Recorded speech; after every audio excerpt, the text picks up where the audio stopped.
जो दो नंबर्स होते हैं ना, इनके बीच में यार इनफाइनाइट रेशनल नंबर हो सकते हैं। तो जरूरी नहीं है कि यही सारे आए, कुछ भी आ सकते हैं, बट इनके बीच में रहने चाहिए वो।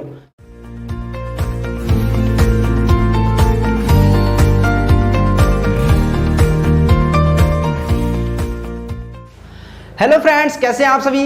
फ्रेंड्स, आज की क्लास में हम लोग पढ़ने वाले हैं एक्सरसाइज 1.1 का फर्स्ट एंड सेकंड क्वेश्चन। ठीक है, सबसे पहले तो यार मैं ये बता दूं कि एनसीईआरटी के जितने भी चैप्टर्स हैं उसमें जितने भी क्वेश्चंस होंगे सारे के सारे सॉल्व कराऊंगा मैं। ठीक है, एक भी क्वेश्चन ऐसा नहीं होगा जो छूटेगा, और बहुत ही बढ़िया तरीके से एक एक क्वेश्चन को मैं डिटेल में समझाऊंगा। इसके लिए आप बिल्कुल भी टेंशन मत लीजिएगा। तो आइए यहाँ पर एक्सरसाइज फर्स्ट में देखते हैं कि पहला और दूसरा क्वेश्चन है क्या और इसको सॉल्व कैसे करेंगे, है ना।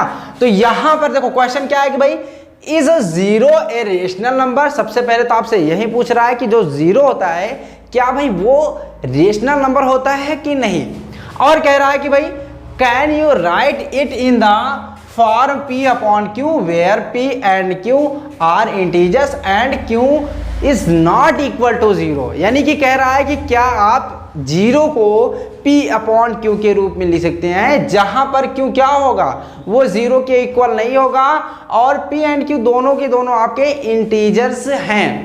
यहां पर एक मैं नंबर लेता हूं, जैसे कोई भी नंबर लेता हूं भाई कि 5।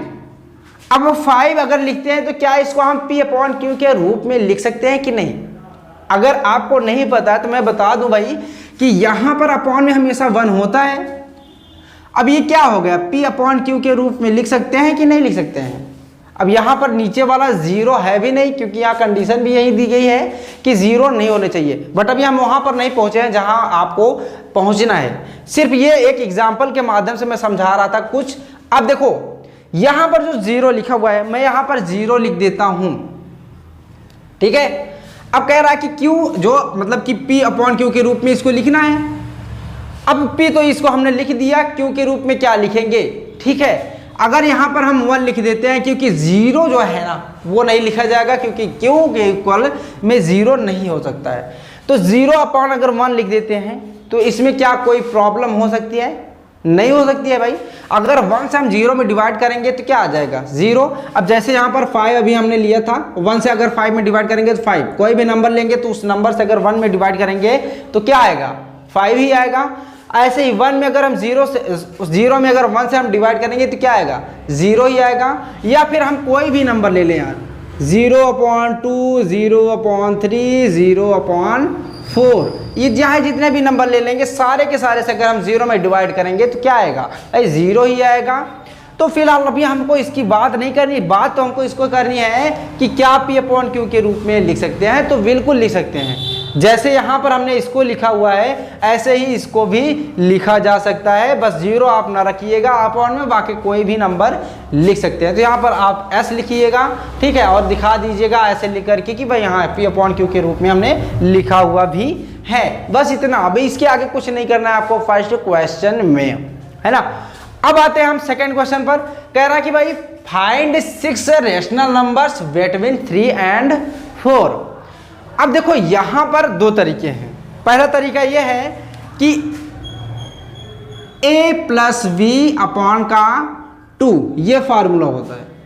मतलब ये कैसे, जो 3 and 4 दिख रहा है इसमें इसके जगह पर रख देंगे 3 + 4/2 आ जाएगा 7/2। तो पहला जो रेशनल नंबर होगा इनके बीच में वो 7/2 होगा। लेकिन यहां पर अभी हम ऐसा नहीं करते हैं। तब कैसे करते हैं भाई, इन दोनों को ऐड करेंगे, कितना आ रहा है, 7। कितना आ रहा है, 7। तो यहां पर थोड़ा सा हम लिखते हैं, और देखो 3/1 हम इसको लिख सकते हैं अगर 3 को लिखना चाहें। 4 को हम 1 लिख सकते हैं, 4 के अपॉन में 1 लिख सकते हैं। 7 आया तो हम क्या करते हैं, नीचे वाले को 7 बना देते हैं। क्या कर देते हैं, नीचे वाले को 7 बना देते हैं। जैसे यहां पर हम 7 से फिर मल्टीप्लाई करना पड़ेगा हमको। अगर इसको हम 7 बना रहे हैं तो ऊपर वाले में भी हम उतने से ही मल्टीप्लाई कर देंगे। तो यहाँ पर भी ऊपर से मल्टीप्लाई कर देंगे।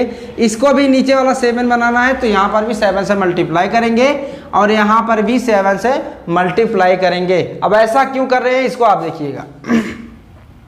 अब इसका मल्टीप्लाई करते हैं। देखो 7 3 जा कितना हो जाएगा, 21, और 7 1 जा हो जाएगा 7, ठीक है। और ये 4 7 जा कितना हो जाएगा 28, और ये क्या हो जाएगा आपका 7। अब देखो यहां पर आपको आप कुछ नहीं करना है, कह रहा है कि 6 रेशनल नंबर्स, तो इनके बीच में हम 6 रेशनल नंबर्स कौन कौन से लिख देंगे। 21 के बाद क्या आएगा 22/7, 23/7, 24/7, 25/7, 26/7, 27/7, 1 2 3 4 5 6, ठीक है। तो अभी इस प्रोसेस से करते तो आपको, अगर हम इस प्रोसेस से करते इस क्वेश्चन को तो हो जाता सॉल्व। और हाँ एक चीज ये ध्यान देना, जरूरी नहीं है कि आपका जैसे यहाँ पर 23/7 आया है या फिर ऐसे नंबर्स आए हैं जो दूसरा सॉल्व करेगा बच्चा, जरूरी नहीं है कि वो भी आंसर यहीं आए। अगर आप इस प्रोसेस से सॉल्व करेंगे, इस मेथड से सॉल्व करेंगे, तो हो सकता है कि आंसर दूसरे भी आ सकते हैं, क्योंकि जो दो नंबर्स होते हैं ना, इनके बीच में यार इनफाइनाइट रेशनल नंबर हो सकते हैं। तो जरूरी नहीं है कि यही सारे आए, कुछ भी आ सकते हैं, बट इनके बीच में रहने चाहिए वो, ठीक है। तो ये मत समझना कि दूसरा चेंज हो गया आंसर तो गलत हो गया, ये बात ये आप याद रखिएगा। तो आप इससे भी कर सकते हैं और ऐसे भी कर सकते हैं। अगला क्वेश्चन मैं इस प्रोसेस से करके आपको दिखाऊंगा, ठीक है। अभी तो हमने ऐसा ही करा हुआ है, तो इन दोनों को क्वेश्चन को आप बढ़िया से प्रैक्टिस कर लीजिएगा। बाकी अभी इसमें 2 क्वेश्चन बचे हुए हैं, उन 2 क्वेश्चन को यार हम नेक्स्ट क्लास में करेंगे, ठीक है। तो अभी इसको आप समझिए और सॉल्व करिए। एक क्वेश्चन मैं ऐसे ही दे देता हूं आपको, चलो भाई 5 और 6 इनके बीच में आप रेशनल नंबर निकालिएगा, कितने 6 से ही निकालिएगा, ठीक है। चलो यहां पर मैं लिख दे रहा हूं रेशनल नंबर, ठीक है, फाइंड रेशनल नंबर 6। पूरा क्वेश्चन नहीं लिख रहा हूं, यहाँ तो आपको दिख ही रहा है कि क्या मैं पूछ रहा हूं आपसे, तो ये आप खुद से ही निकाल करके देख लीजिएगा। आंसर कोई भी आएगा, मैंने बताया कि सेम, जरूरी नहीं सेम ही आए, ठीक है। तो आज की क्लास में यार हम यही 2 क्वेश्चन पढ़ने वाले थे। अगले क्लास में हम बाकी के 2 क्वेश्चन बचे हुए करेंगे, इसकी प्रैक्टिस करना यार, आगे के क्वेश्चन भी लगाने की प्रयास करना। बाकी अगर नहीं आता तो मैं तो बताऊंगा ही, ठीक है।